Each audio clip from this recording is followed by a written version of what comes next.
Es un día para dar gracias. El Salmo dice, este es el día que el Señor ha hecho. Estaremos alegres, celebrando que Dios es Dios, que es bueno y que su misericordia es para siempre. Vamos a abrir nuestra Biblia para empezar nuestra meditación de este día en el libro de Romanos capítulo 1. Hoy vamos a hablar sobre el ministerio celestial de nuestro Señor Jesucristo. Es el ministerio que Él cumple en el cielo. Nosotros hemos puesto un gran esfuerzo para conocer el ministerio terrenal. El ministerio de nuestro Señor cuando estuvo en la tierra, cuando sanó a los enfermos, cuando echó fuera demonios, cuando caminó sobre las aguas, cuando hizo milagros, maravillas, hizo bienes, dice el apóstol Pedro. Y gran parte de nuestra atención también se centra en lo que es la muerte de Jesús. Esos días finales, su muerte, resurrección. Gran parte de la iglesia está enfocada, nuestros cantos hablan de eso, muchos celebran eso. Cuadros y pinturas reflejan el ministerio terrenal de nuestro Señor. Hoy vamos a, como dice la Escritura, poner nuestros ojos más arriba, ver al cielo, ver lo que Cristo hace por nosotros hoy en día. Muchas gracias.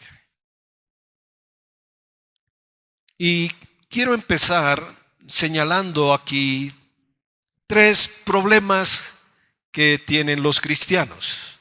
Tenemos muchos, pero hay 3 que nos limitan y nos impiden vivir como personas agradecidas, como personas que desborden amor y gratitud para el Señor.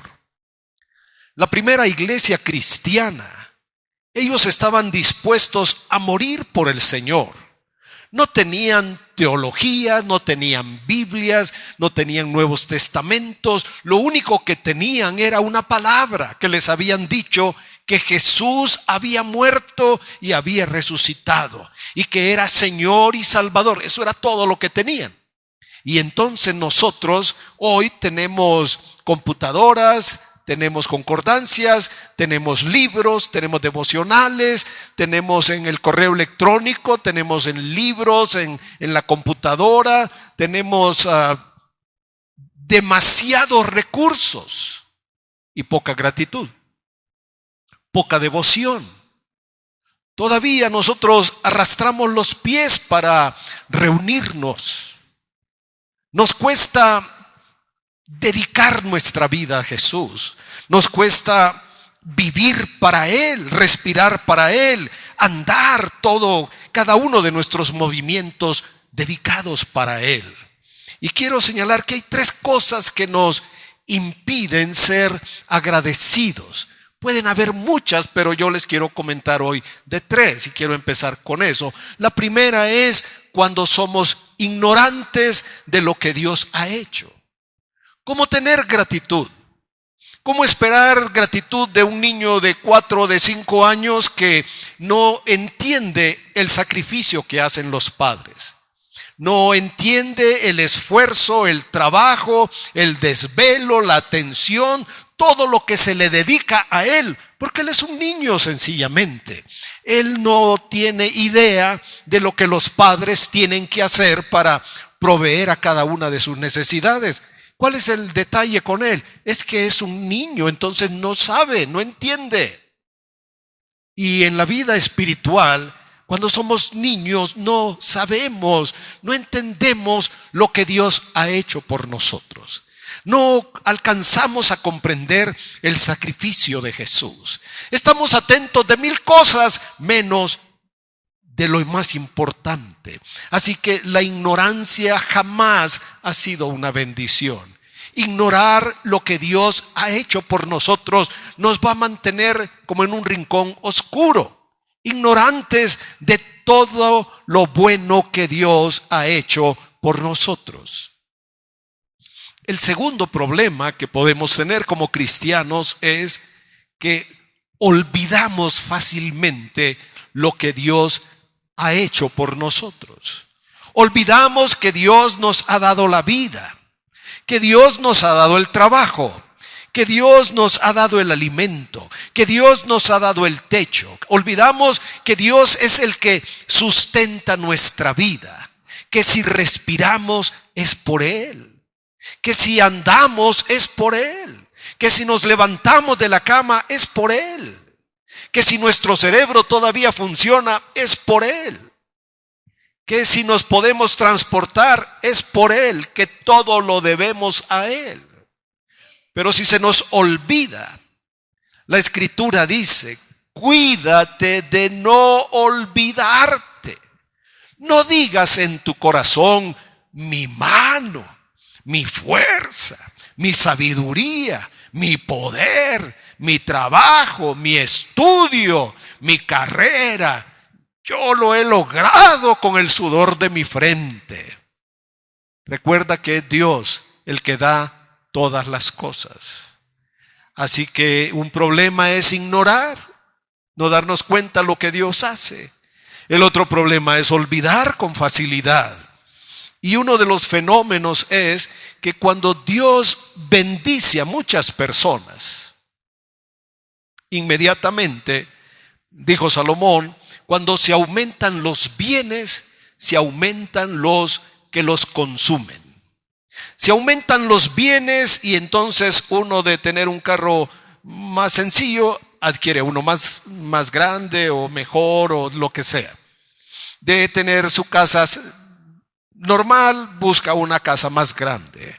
De tener su paseo aquí en el estado, aquí cerca de la ciudad, ahora son paseos internacionales. De comer antes en la fondita y la comida económica, ahora es en restaurantes finos. Se aumentan los bienes y aumenta el gasto. Y el peligro es comprobado en la vida de muchas personas que al ser bendecidos se olvidan de Dios y luego ya no tienen tiempo para Dios. Ahora tienen amigos en un club, ahora tienen personas con quien compartir la vida. Me hablaba un pastor hace unos días y me dice, ¿te acuerdas de unos hermanos que estuvimos orando por ellos? Oramos y caminamos con ellos y lloramos y sufrimos y al borde de la muerte en varias ocasiones Dios los libró y salimos adelante y Dios los ha socorrido, los ha bendecido. ¿Y qué crees que me dijeron en estos días? Que quieren cambiar de una iglesia donde tengan mejores posibilidades de relacionarse con personas de otro nivel, con personas de una economía mejor, donde los niños puedan tener otra clase de amigos, donde se relacionen con gente más educada. Le digo, bueno, eso le pasa a cualquiera. Se nos olvida, por un lado, y no sabemos agradecer todo lo que Dios ha hecho con nosotros. Y el tercer problema, este se me hace lo peor, y por eso lo vamos a leer en el libro de Romanos, en el capítulo 1. Después de los evangelios y el libro de los hechos, tenemos Romanos en el capítulo 1 y dice el versículo 21. Está hablando de personas que conocen a Dios o que saben de Dios. Dice, habiendo conocido a Dios, no le glorificaron. Si tú conoces a Dios, debes glorificarle. No le glorificaron. No le dieron ¿qué? Gracias. Antes, cuando el corazón se llena de orgullo y de soberbia, dice, se envanece uno en sus razonamientos y el corazón necio viene a ser entenebrecido. Profesaron ser sabios, pero se hicieron necios. Y aquí está. Esto es lo más peligroso en la vida de un cristiano. Cambiar la gloria de Dios. Cambiar la mesa del Señor por otra mesa. Cambiar el amor de Jesús por el amor de X. Y o Z. Es triste pensar que las personas puedan cambiar la gloria de Dios, que en el fondo de su corazón no tengan el amor, la gratitud, la devoción, el respeto hacia Dios, que fácilmente lo pueden cambiar. Nos puede espantar pensar cómo Israel dejó a Dios y se fue a los ídolos. Dejaron de amar al Señor, olvidaron lo que había hecho por ellos y entonces levantaron dioses a su imagen, a su semejanza, dioses grotescos, dioses como sirenas. Baal, una representación de Baal, era un hombre, mitad de la cintura para arriba hombre y de la mitad de abajo pez. Y adoraron una figura como de una sirena. Adoraron imágenes. Les ofrecieron sus beneficios de la tierra. Pero los creadores de esos cultos después dijeron, ahora tienen que entregar a sus hijos. Israel en su locura sacrificó a sus hijos. Los ofrecían para degollarlos o los ofrecían para echarlos a un horno de fuego. Y ellos creían que estaban adorando a un Dios mejor que aquel que los había librado. Y digo, y si eso nos puede espantar a nosotros, también nosotros de otra manera hemos rebajado al Señor a otra clase de Dios, un Dios contemporáneo, un Dios del que se puede hacer comercio. Hace años un hombre consciente que era pecador, un hombre que había sido tratante de esclavos, un hombre que hablaba con puras maldiciones. Desde niño había salido de su casa, se había hecho marinero y su negocio era traer esclavos. Era lo peor en su momento, pero un día Cristo tocó su vida y lo cambió. Y él entendió el perdón de Dios. Y ese hombre hizo un himno para expresar su amor y su gratitud. Él hizo un canto que se llama Sublime Gracia.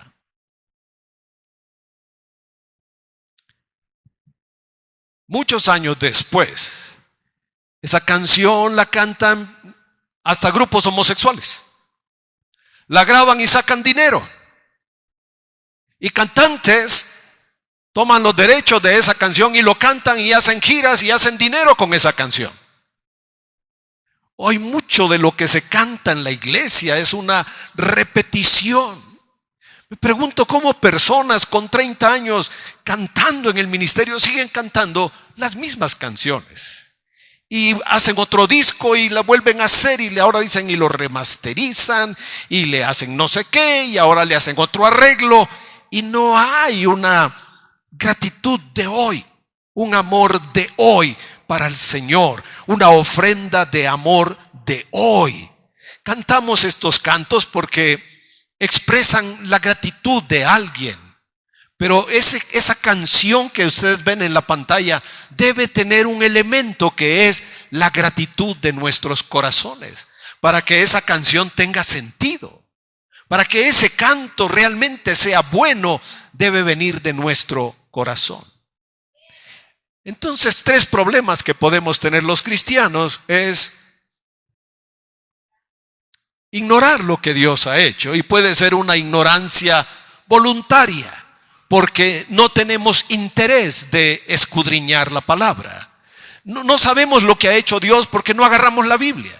No tenemos ese deseo de aprender, de leer y decir, Señor, enséñame. Puede ser una ignorancia circunstancial. No hemos tenido el tiempo para aprender, pero cada persona que quiera aprender, Dios le va a enseñar. Y siempre debemos examinar nuestro corazón para no ser oidores olvidadizos, porque podemos olvidar lo que Dios ha hecho. Y hermanos, lo más triste es cuando alguien profesa su fe y dice que es cristiano, pero ha cambiado la gloria de Dios por cualquier otra cosa. Israel, en un momento de su vida, tenían unos problemas y pensaron la mejor decisión. Y le dijeron al profeta Samuel: ya no queremos que tú gobiernes sobre nosotros, queremos tener un rey. Como todos los demás pueblos, queremos tener un rey. Uno que nos gobierne, que nos mande, que nos lleve. Y le dolió por un lado a Samuel y por otro le enojó. Pero el Señor le dijo: mira, no te han rechazado a ti, me han rechazado a mí. Pensando que estamos tomando buenas decisiones como Israel, podemos cambiar la gloria de Dios. Podemos hacer a Dios a un lado de nuestra vida. Y el estudio de hoy es para inspirarles a la gratitud, para que ustedes vean lo que el Señor ha hecho por nosotros y ustedes puedan levantar sus ojos. Y como dice el libro de Hebreos 12:1, puestos los ojos en Jesús, el autor y el consumador de nuestra fe. Como dice Pablo en Colosenses 3, poned la mira en las cosas de arriba. Así que vamos a ver que nuestro Señor sigue desarrollando un ministerio en el cielo. Uno de los títulos y de las obras que hizo Jesús es que se le llamó el Cordero de Dios. En el Evangelio de Juan, en el capítulo 1, encontramos una expresión de Juan Bautista. Cuando Juan vio a Jesús, Juan fue llevado a decir, a abrir sus labios y decir: he aquí el Cordero de Dios que quita el pecado del mundo. Juan vio en Jesús, en aquel hombre, no solo un maestro, no solo un profeta, no solo un rabino, sino que vio por una visión del Espíritu Santo que él iba a ser el Cordero de Dios, el Mesías esperado, la ofrenda que iba a cumplir la plenitud de Dios para dar perdón a la humanidad. Ahora, no vuelve a aparecer en los evangelios esta expresión de Jesús como un cordero, pero en el Nuevo Testamento vemos que Él es el Cordero de Dios. Y nada más como un detalle, si ustedes quieren buscarlo, en el libro del Apocalipsis, el último libro de la Biblia, aparece 27 veces la referencia a Jesús como el Cordero. 27 veces, solo en un libro. Tiene casi, diríamos, un versículo por capítulo, donde habla de Jesús como Cordero.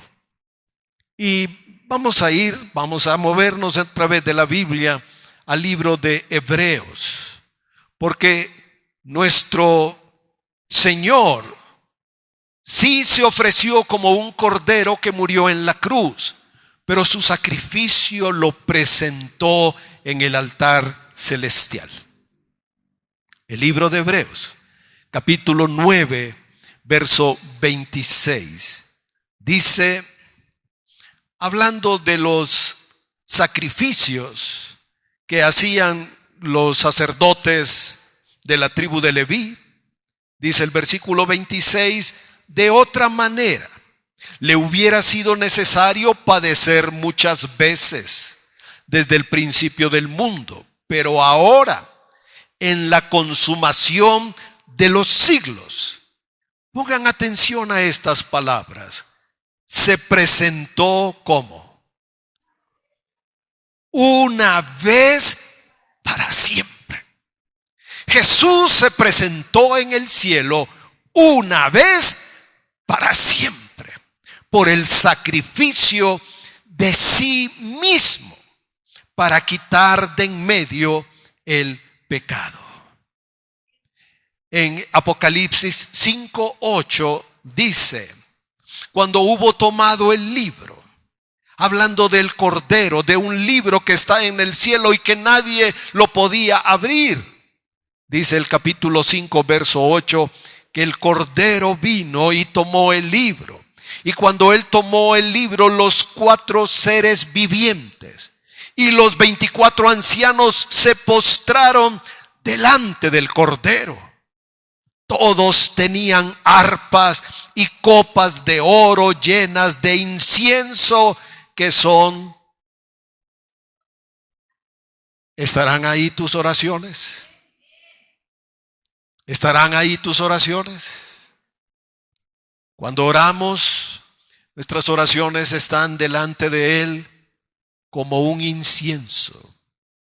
Y lo que vamos a ver es que es Jesús el que lleva esas oraciones y las presenta delante del Padre.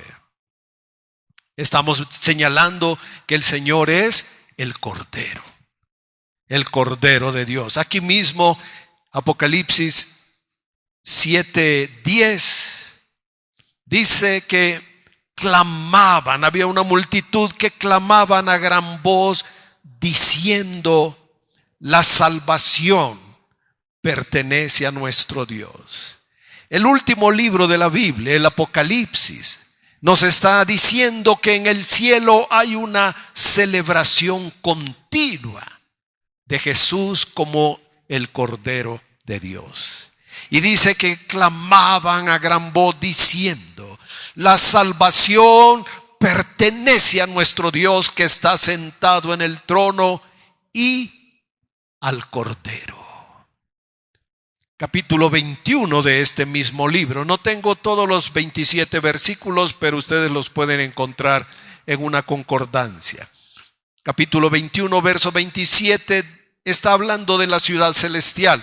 No entrará en ella ninguna cosa inmunda o que hace abominación y mentira, sino solamente los que están inscritos en el libro de la vida del Cordero.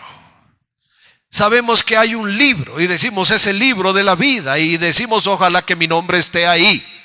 Espero que ustedes estén seguros de su nombre inscrito en este libro. Pero el Apocalipsis nos dice: ¿de quién es ese libro? Es el libro del Cordero. Amén. Capítulo 22. Verso 1. Después me mostró un río limpio de agua de vida, resplandeciente como cristal, que salía del trono de Dios y del Cordero. Vamos a la carta de Juan. Un poquito atrás del Apocalipsis están las 3 cartas de Juan, pero vamos a leer en la primera carta, capítulo 2 y el versículo 1 y 2. Aquí vamos a leer los 2 versículos porque es importante señalarlo. Dice Juan: hijos míos, hijitos, estas cosas os escribo para que no pequéis. El evangelio está escrito para no pecar. Y si alguno hubiere pecado, ¿qué pasa? Abogado tenemos. ¿Quién es Jesús? Nuestro abogado. Luego vamos a volver a ese título que tiene el Señor, porque ahorita pasamos al versículo 2, donde dice: tenemos abogado para con el Padre, a Jesucristo el justo. Verso 2. Y Él es, ¿qué? La propiciación por nuestros pecados. Propiciar es favorecer. Arriba del arca estaba el propiciatorio, donde el sumo sacerdote llevaba la sangre y la ponía delante de Dios. Ese lugar se conoce como el propiciatorio, porque ahí se hacía la propiciación o el perdón de los pecados. Ahí se presentaba la sangre para que Dios, al ver la sangre, extendiera el perdón. ¿Y qué dice Juan? Que Jesús es, Él es la propiciación. Él es lo que ha sido sacrificado para que nosotros tengamos paz con Dios. Él ha sido la ofrenda, el Cordero.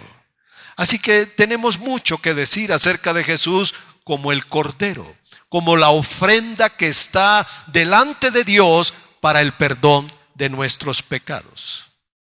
Ahora vamos a ver otro ministerio que realiza Jesús, que es sumamente importante entenderlo. Él es el mediador. El mediador es la persona que logra mediar, resolver o arreglar las diferencias entre dos personas. Un mediador. Alguien que en su función ruega a uno y a otro. El mediador es para todos los hombres. Jesús está a la diestra de Dios como un mediador que ruega por todas las personas. Vamos al libro de Hebreos. Poquito atrás de Apocalipsis, Juan, está el libro de Hebreos. Están las cartas Judas, Juan, Pedro, Santiago, y ahora encontramos el libro de Hebreos en el capítulo 8. Dios se relaciona con nosotros a través de pactos. No solamente es decir, mira, yo creo en Dios, sino nos relacionamos con Dios a través de un pacto, de un compromiso. Es como, vamos a decir, como un joven que tiene una novia. Bueno, tiene novia, ¿verdad? Ok, tiene novia. Pero, ¿qué pasa si hay un verdadero amor, un deseo sincero de compartir la vida con esa persona? ¿Qué hace el novio? Va un paso más adelante en la relación y se compromete en matrimonio. Jesús murió por nosotros, se comprometió al dar su vida por nosotros, y el libro del Apocalipsis nos dice que habrán las bodas del Cordero. Así que nosotros tenemos una relación con Dios de compromiso. Si a usted le dicen, mira, tú no solo crees en Dios, no te preocupes, no hay nada que hacer, tú solo cree nada más, cree nada más. No, no es así. Creer implica un compromiso con Dios, es entregar nuestra vida. Ahora Jesús dice en el capítulo 8 de Hebreos, verso 6, pero ahora, tanto mejor que ministerio que tiene Jesús en el cielo, tiene un ministerio, un servicio, un trabajo, una obra que Él hace, tanto mejor ministerio es el suyo. Cuanto es que Él es mediador de un mejor pacto, establecido sobre mejores promesas. Si nos saltamos al capítulo 9, siguiente capítulo, y verso 15, dice, por lo que Él ha hecho en su sacrificio, así que por eso es que es mediador de un nuevo pacto. El primer pacto fue con Moisés. Se mató un corderito en la Pascua. Después cada año se hacía ese sacrificio. Pero con Cristo se hizo un sacrificio una sola vez para siempre. Una sola vez para siempre. Y entonces Cristo viene a ser ahora el mediador entre Dios y los hombres, dice el apóstol Pablo. Hay un solo Dios, no hay alguien que esté rogando por nosotros, que esté intercediendo por nosotros. Es Jesús el que es nuestro mediador entre Dios y los hombres. Dice el apóstol Pablo, y les rogamos a ustedes que se entreguen al Señor. Les decimos a ustedes en el nombre del Señor, reconcíliense con Dios. Es nuestro mediador que está llevándonos al Padre. Y delante del Padre está rogando gracia, misericordia y perdón para nosotros. Él está llevando a las personas a la luz, a la verdad, al conocimiento, para que podamos ser reconciliados con Dios. Eso es un mediador, alguien que está resolviendo las diferencias entre dos personas. Amén. Un juez, antes de dar una autorización, una firma de divorcio, hace un trabajo de mediador. Habla con las parejas, habla con las personas, le dice: consideren lo que van a hacer, consideren los años, consideren la familia, consideren los hijos. ¿Qué está haciendo él? Está sirviendo como un mediador. La decisión final la tienen las personas.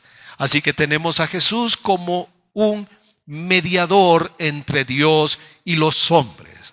Es uno que está atrayendo a los hombres a Dios y está atrayendo la gracia, la misericordia y la salvación a los hombres. Ahora Jesús tiene un tercer ministerio, que es el de sumo sacerdote. Esto para nosotros muchas veces no estamos familiarizados con la enseñanza correcta. Jesús, como sumo sacerdote, es uno que está delante del Padre rogando por nosotros. Aquí mismo, en el libro de Hebreos, capítulo 5, vemos a Jesús, dice que en la disciplina como hijo de Dios, como hombre, por lo que padeció, aprendió la obediencia. 5:8. Jesús, el Hijo de Dios, por lo que padeció, aprendió la obediencia al Padre. Y habiendo sido perfeccionado, vino a ser ¿qué? Autor de eterna salvación. ¿Para quiénes? Por favor, marquen en su Biblia: para todos los que le obedecen. ¿A quiénes va a salvar Jesús? A los que le obedecen. Y dice el verso 10: y fue declarado por Dios sumo sacerdote según el orden de Melquisedec, que es diferente al orden de Aarón. El sacerdocio de Aarón era temporal, estaba determinado por la vida de Aarón. Además, el sumo sacerdote, cuando cumplía 50 años, dejaba la función de sumo sacerdote y era cambiado. Luego venía su hijo primogénito, y después de ese venía su hijo primogénito. Era un sacerdocio heredado en línea directa a través de Aarón. Por eso había que investigar si los sacerdotes eran realmente descendientes de Aarón. Jesús fue declarado sumo sacerdote según el orden de Melquisedec. En Hebreos 6:20 dice que Jesús entró por nosotros. Vean eso. Como sumo sacerdote, Jesús nos cubre, nos protege, ruega por nosotros, está a favor de nosotros. Dice, entró como precursor, hecho sumo sacerdote para siempre, según el orden de Melquisedec. Y otro día podríamos estudiar el orden de Melquisedec, la diferencia con el sacerdocio de Aarón.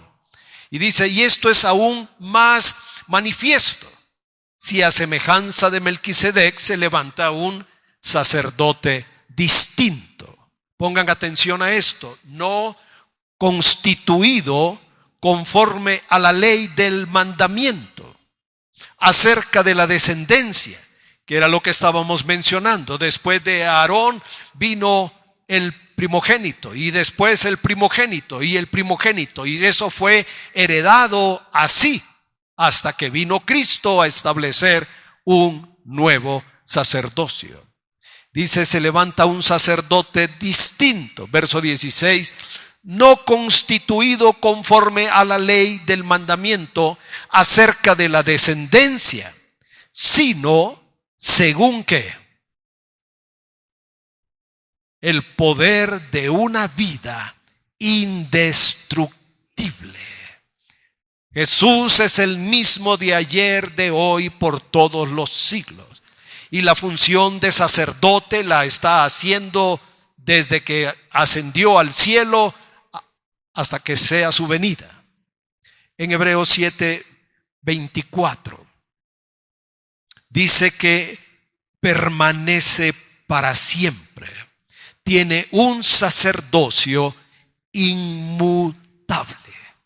Un sacerdocio que no puede cambiar, que no podría perecer, que no podría desaparecer. Y como tiene este sacerdocio inmutable, ¿qué puede hacer como sumo sacerdote? Dice el verso 25.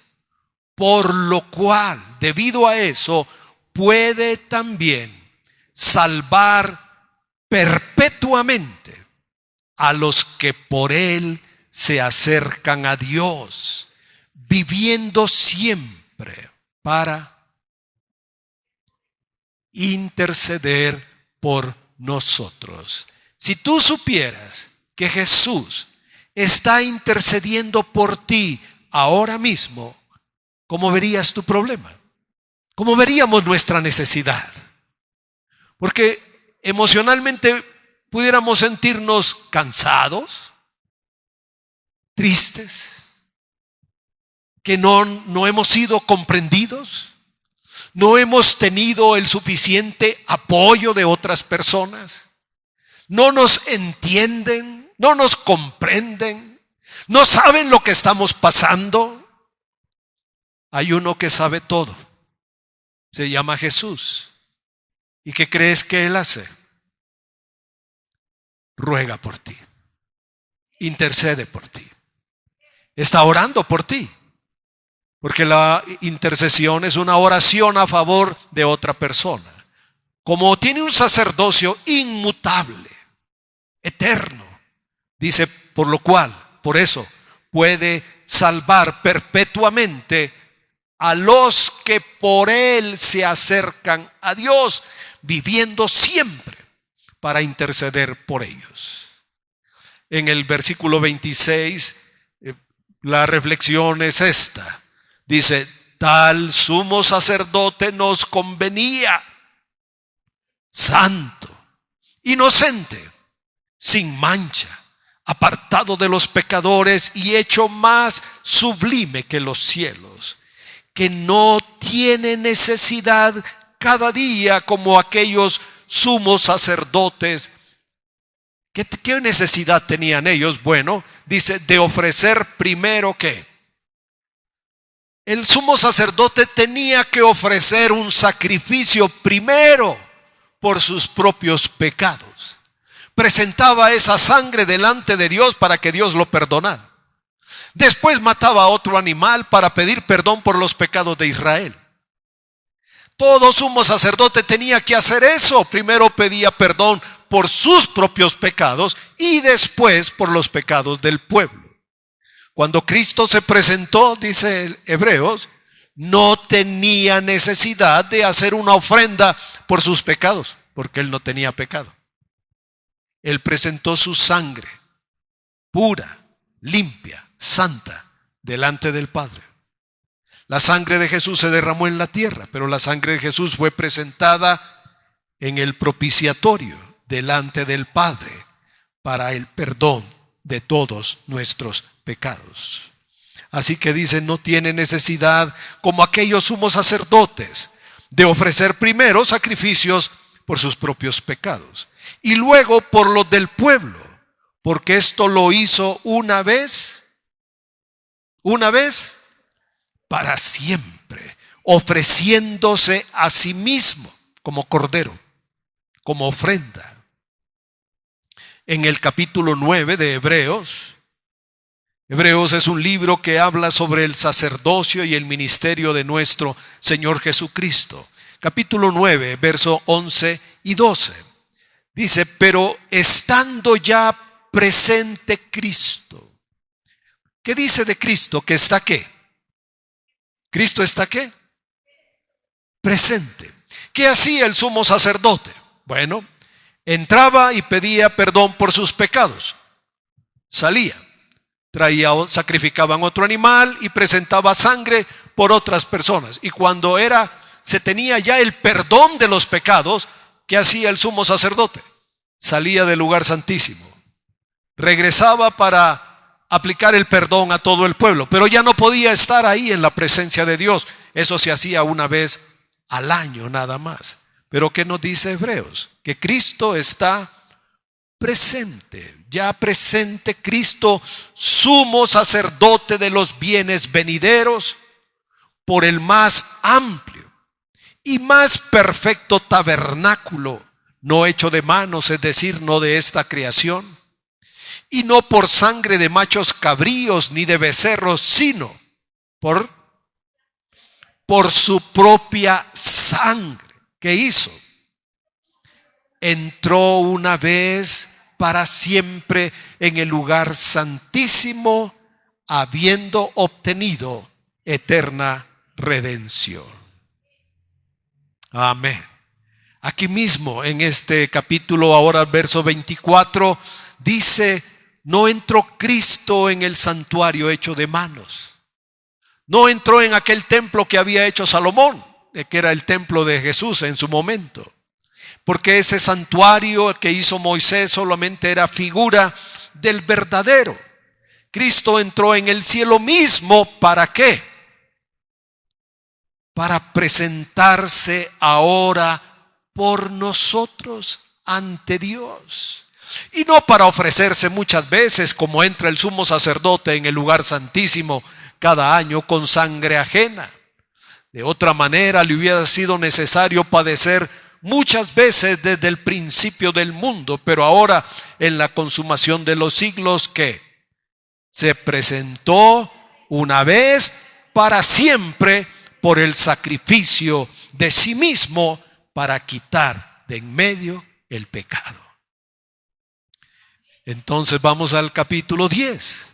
Cristo como sumo sacerdote se presenta con su propia sangre, con el propio sacrificio de su persona.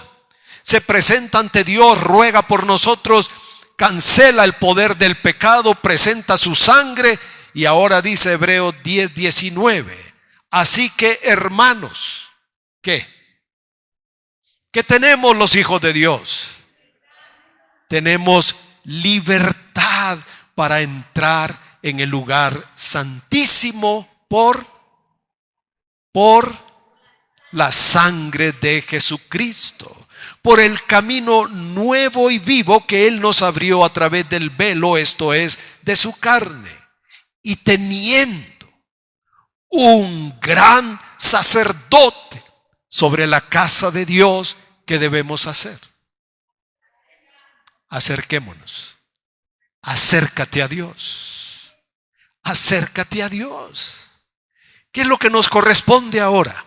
Acercarnos. ¿Qué es lo que debemos hacer? Acércate a Dios. ¿Por qué?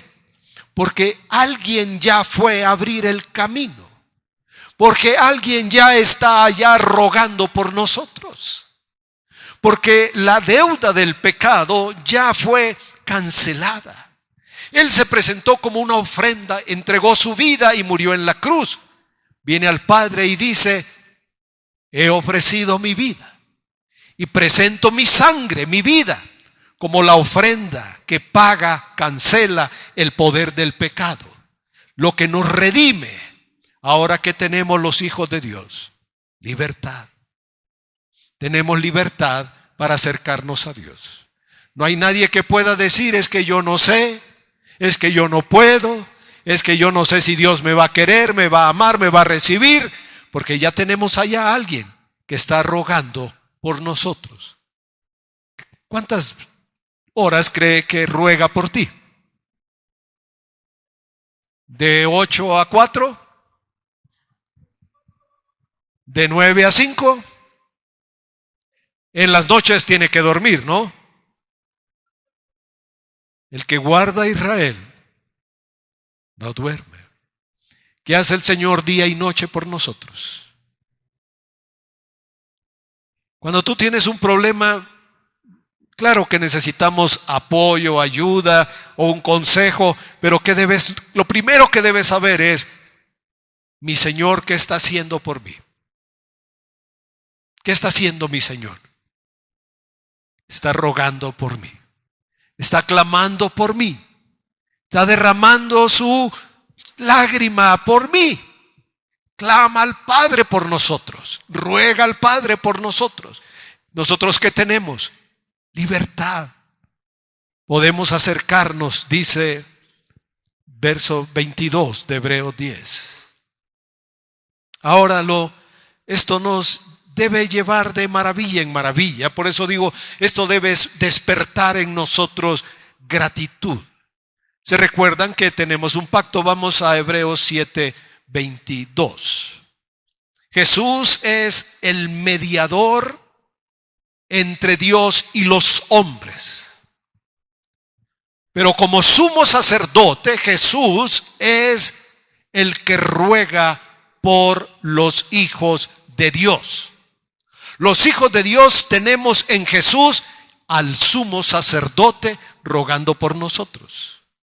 Las personas que no conocen a Jesús, que no han entregado su vida, Jesús es mediador, sumo sacerdote para nosotros como hijos. ¿Podemos ver la diferencia? El mediador entre Dios y los hombres, para acercar a los hombres a Dios, el camino para llegar a Dios es Jesús, como mediador. Pero cuando una persona ya conecta con Dios, se entrega al Señor, Jesús se vuelve para esa persona el sumo sacerdote. Porque el sumo sacerdote era sumo sacerdote de todos los israelitas. Jesús es sumo sacerdote de todos los hijos de Dios. Podemos ver la diferencia. Ahora nos dice Hebreos otra cosa.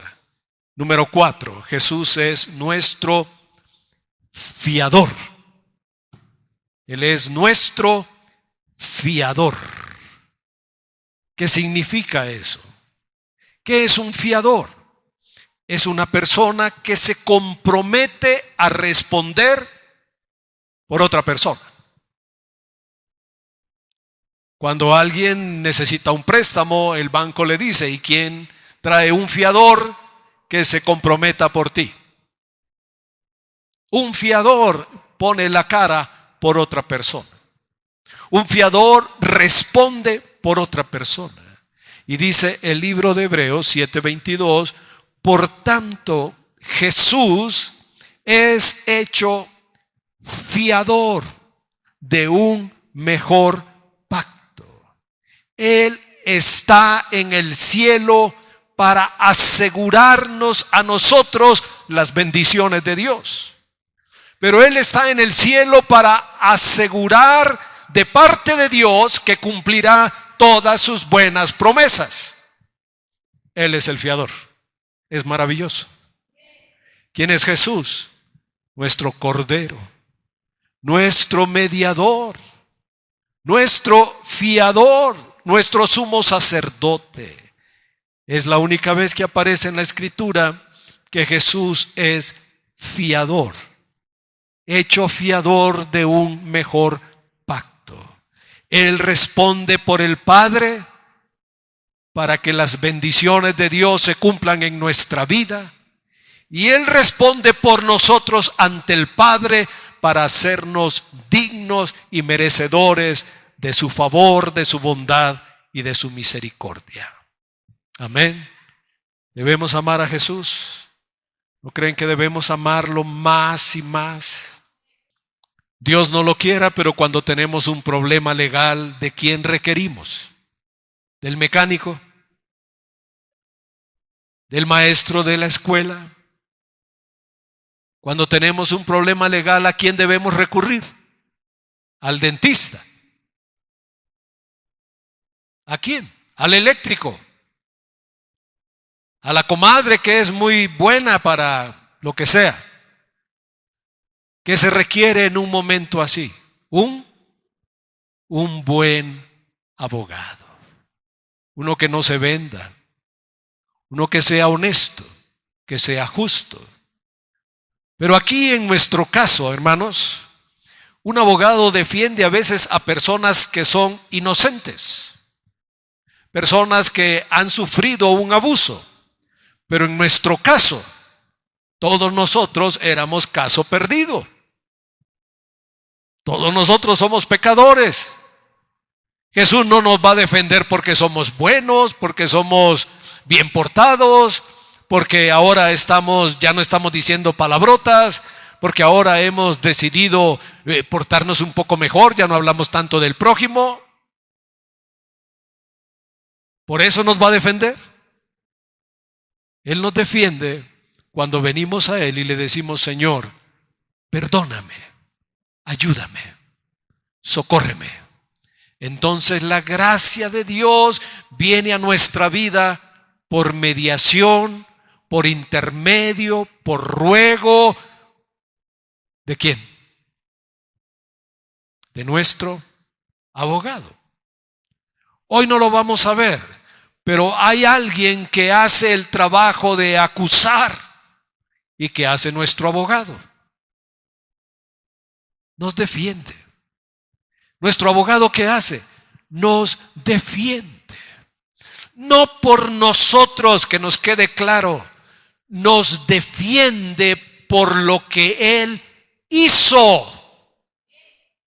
Porque Él murió, porque derramó su sangre, porque se presentó ante el Padre y está rogando por nosotros, porque asumió el trabajo de decir: yo seré el defensor de esta causa perdida, y porque ofreció su sangre en pago por la deuda. Si Jesús no hubiera muerto, el diablo tendría poder y derecho legal sobre nuestras vidas, pero Jesús dio su vida, pagó la deuda. Así que Él es la ofrenda, ofrece la sangre, es nuestro sacerdote. ¿Y cómo se levanta? Como nuestro abogado. ¿Qué tiene que decirle al Padre? Padre, Él es culpable, pero yo pagué por Él. Sí, es culpable. ¿Tiene razón el diablo? No, es mentiroso. Podríamos decir: oiga, pero sí pecó. ¿Pero qué dice la Escritura? No peques. Pero si alguno hubiere pecado, ¿qué tenemos? Abogado tenemos para con el Padre. ¿Y qué va a hacer el abogado? ¿Qué va a hacer? Nos va a defender. ¿Te va a pedir algo a cambio? ¿Te pide que des 5,000 pesos? ¿Una cuota de 10,000 pesos? ¿Qué te pide nada más? Que creas. Que lo creas. Y que después vivas para Él. Sin Cristo íbamos a la oscuridad, a la eternidad, sin Dios. Pero cuando vino Cristo a nuestra vida, produjo un cambio. Y ahora debemos caminar con Él y vivir para Él. Y cada paso que des debe ser para responder al amor, al favor, a la misericordia de nuestro Señor. Dije que este estudio era para que nosotros tuviéramos un mejor entendimiento. Y pensando que el Espíritu Santo, con esta luz, puede producir en nosotros más gratitud, más devoción, más dedicación, más consagración a nuestro Señor, sabiendo lo que Él está haciendo por nosotros. Él nos defiende con su propia justicia. No es nuestra justicia. Hacemos buenas obras, pero no es por eso que Cristo nos defiende. Lo que hace Cristo, que necesitaríamos tener en nuestra imaginación los vestidos reales en la antigüedad, tan pomposos y abundantes de tela, que lo que hace el Señor es que nos cobija con su propia justicia, nos envuelve en su amor. ¿Y qué queda ahí? Ahí no hay mancha, ahí no hay pecado. Cuando se derramó la sangre fue para que el que creyera en Jesús fuera declarado justo, santo. ¿Tiene el enemigo poder de atacar, de engañar, de seducir? Lamentable, tiene poder cuando nosotros se lo permitimos.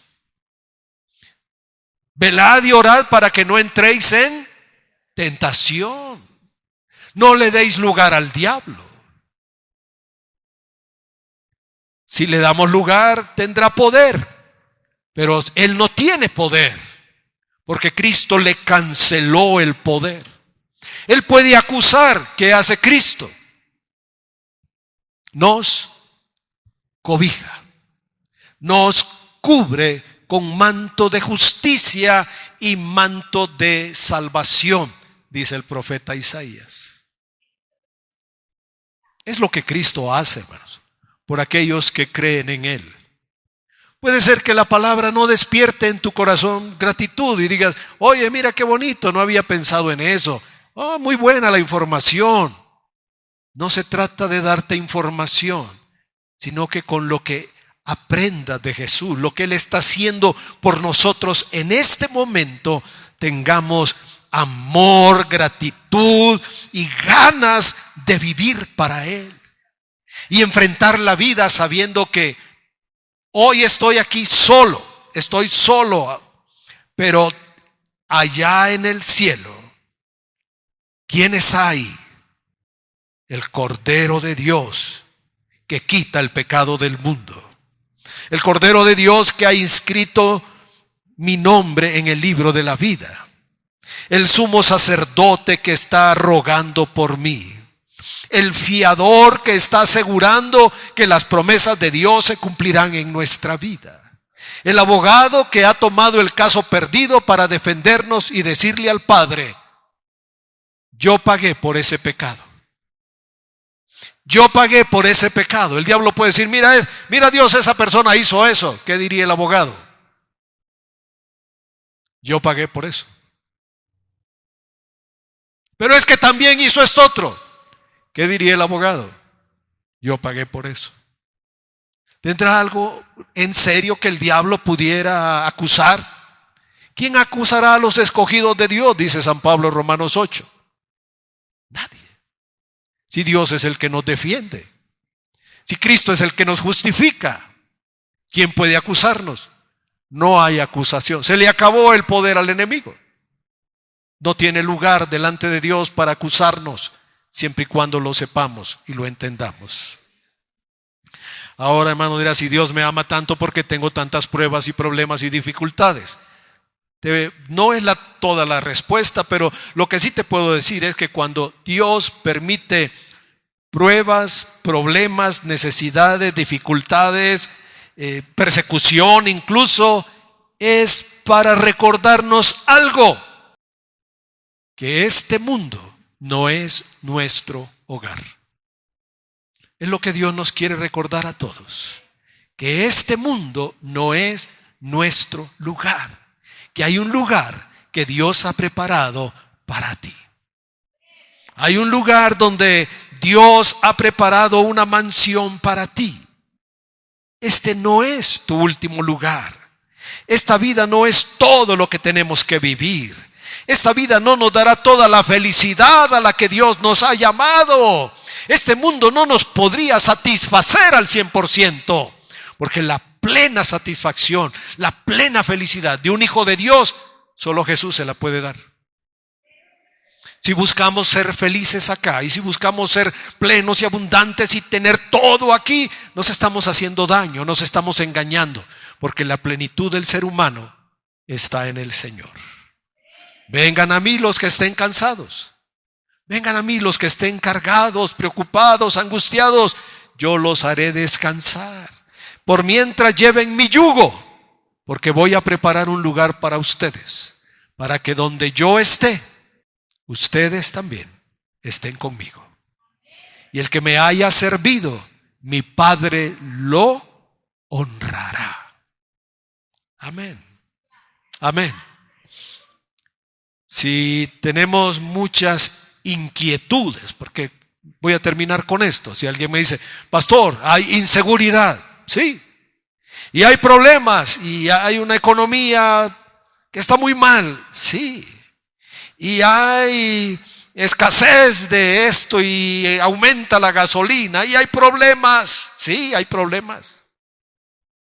Pero mucha de la angustia, preocupación, temor, ansiedad es porque nuestra vista está más en la tierra que en el cielo.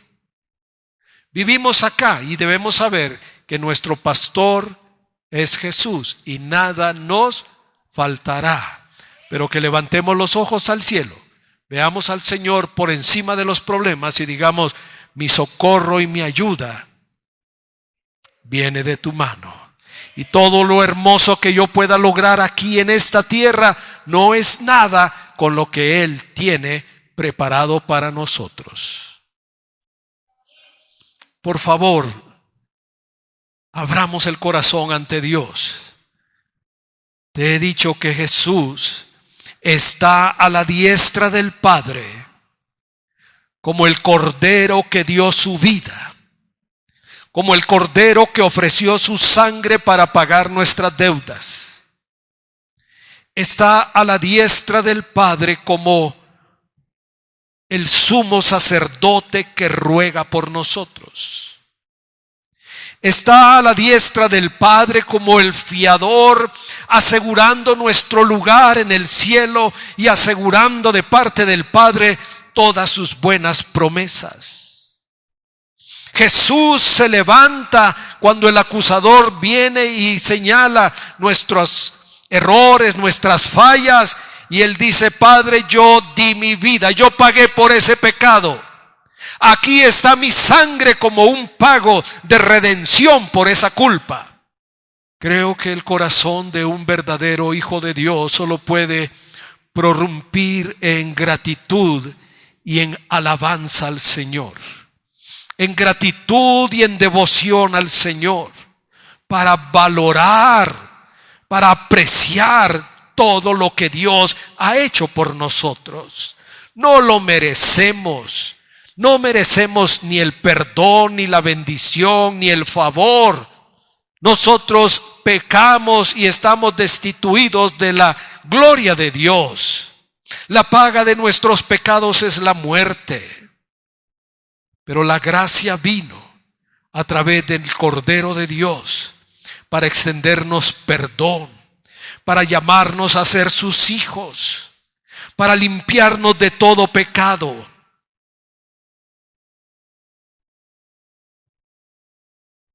Hay un canto que dice, un himno antiguo que dice, pon tus ojos en Cristo, tan lleno de gracia y amor, y lo terrenal sin valor será. Pon tus ojos en Cristo, tan lleno de gracia y amor, y lo terrenal sin valor será. Hoy cantamos en nuestras alabanzas al Señor, abre mis ojos, oh Cristo. Abre nuestros ojos, Señor. Abre nuestros ojos a ti, a lo que tú has hecho, a lo que estás haciendo ahora mismo por nosotros. Que estás rogando por mi pecado, por mi error, por mi debilidad, por mi necesidad. Abre mis ojos para que te vea a ti como mi abogado y viva libre de culpa, de condenación, de cualquier cosa que el enemigo quiera señalar en mi vida. Permíteme acercarme al trono para recibir la abundancia de tu gracia, de tu bondad y misericordia. Gracias en el nombre de Jesús. Gracias. Gracias en el nombre de Jesús por lo que tú estás haciendo en el cielo por cada uno de nosotros. En el nombre de Jesús. Amén. Amén. Amén. Si nos vieran un grupito tan pequeño, tan insignificante en la sociedad, nosotros somos barro y no tenemos gloria. Nuestra gloria es nuestro Señor. Somos vasos de barro, pero lo que contenemos es la gloria. Cristo en nosotros, la gloria de Dios. Cristo en nuestros corazones, la gloria de Dios. Hermanos, salgamos de este lugar para vivir para el Señor, para agradecer. Compártele a alguien que tienes un abogado en el cielo. Dile a alguien que una persona está rogando por ti, que resucitó de los muertos para sentarse a la diestra del Padre y rogar por nosotros. Que Dios les bendiga. En el nombre de Jesús. Amén.